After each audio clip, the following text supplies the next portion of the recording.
The modern retail environment is a dense wall of competing colors, typography, and overlapping messages, all fighting simultaneously for a fraction of your attention. Faced with this intense sensory overload, a purely logical processor would freeze under the weight of calculating variables. Yet, the average shopper selects products in seconds without breaking stride. This rapid navigation is the result of successful data retrieval from previously stored memory. For the consumer, a brand is a highly specific, localized neural artifact. It is a living, physical web of data points, wired together tightly through repeated experience and past experience. The entire discipline of marketing is the applied science of engineering this internal cognitive architecture. Whoever dictates the structure of this associative memory network ultimately monopolizes the purchasing decision. Perception begins at the threshold of sensory memory, where the mind stores instantaneous echoic, iconic, and olfactory inputs. This layer is highly volatile. If data is not immediately processed, it decays within fractions of a second. The mind uses an attentional gate to filter this sensory barrage, allowing only a select few items to pass through into the mind's central workspace. This workspace is working memory. Here, information is encoded either through discursive processing, translating ideas into words, or imagery processing, which visualizes an object's physical properties. To escape this temporary workspace, data requires rigorous rehearsal, repetition, and deep elaboration before it is pushed into permanent storage. The final destination is long-term memory, a permanent archive with unlimited capacity. This archive is divided into episodic memory, which tracks our autobiographical experiences, and semantic memory, our database of general facts. Most marketing messages fail because they do not survive the brutal filtration of the working memory workspace to reach this permanent state. Long-term memory structures information into meticulous associative networks called schemas. A brand schema functions as a central concept node linked to surrounding informational nodes based on prior experiences. Triggering one node forces connected concepts into the conscious mind through a mechanic called spreading activation. Spreading activation often occurs outside conscious awareness, acting as a psychological primer for consumer behavior.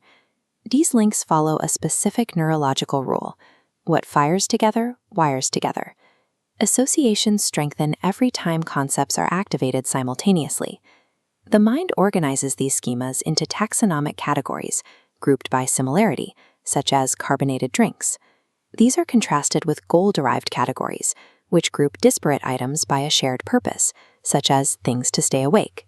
A dominant brand schema allows a marketer to use one subtle cue to trigger a cascade of favorable consumer assumptions automatically.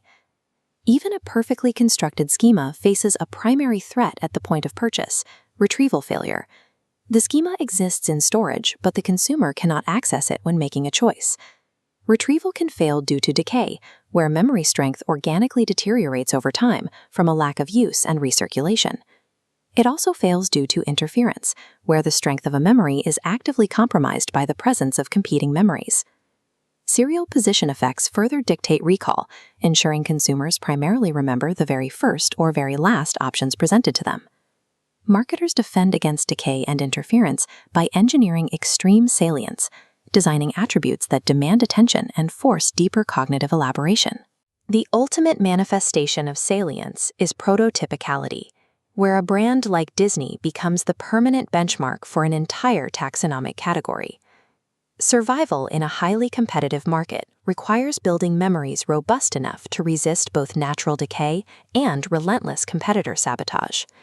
A strong brand image requires curating specific, favorable, unique, and salient associations, rather than simply accumulating the highest volume of links.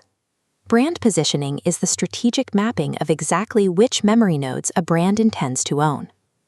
Companies must first establish points of parity, the mandatory shared associations required to be a credible option in a category, such as safety and reliability in the luxury car market.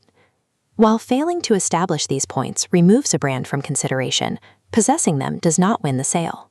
The sale is won through points of differentiation, the unique nodes that a brand isolates and defends, such as Audi's claim to innovativeness versus BMW's claim to sportiness. Establishing a distinct point of differentiation is a mechanical defense against cognitive interference. Owning a unique node prevents competitor links from blurring the brand schema. Brand equity relies on strategic sacrifice, knowing exactly which memory nodes to share and which singular node to monopolize. Brand extensions test the stability of an associative network by using an existing brand name to launch a product in a new category. This process utilizes association transfer, where established meanings and links are carried over to the new product. This bypasses the working memory pipeline because the required schema already exists in long-term storage. However, this cognitive association transfer is always a permanent two-way street. If a new category lacks a logical fit, it forces the consumer to build confusing, contradictory links in their mental model. Managers must identify negative associations that could flow backward from the extension and permanently dilute the parent brand's original points of differentiation. If a new product harms the original brand schema, it is never worth the short-term revenue. A brand is a fragile, living ecosystem of memory. Every marketing decision either fortifies or fractures the consumer's cognitive architecture.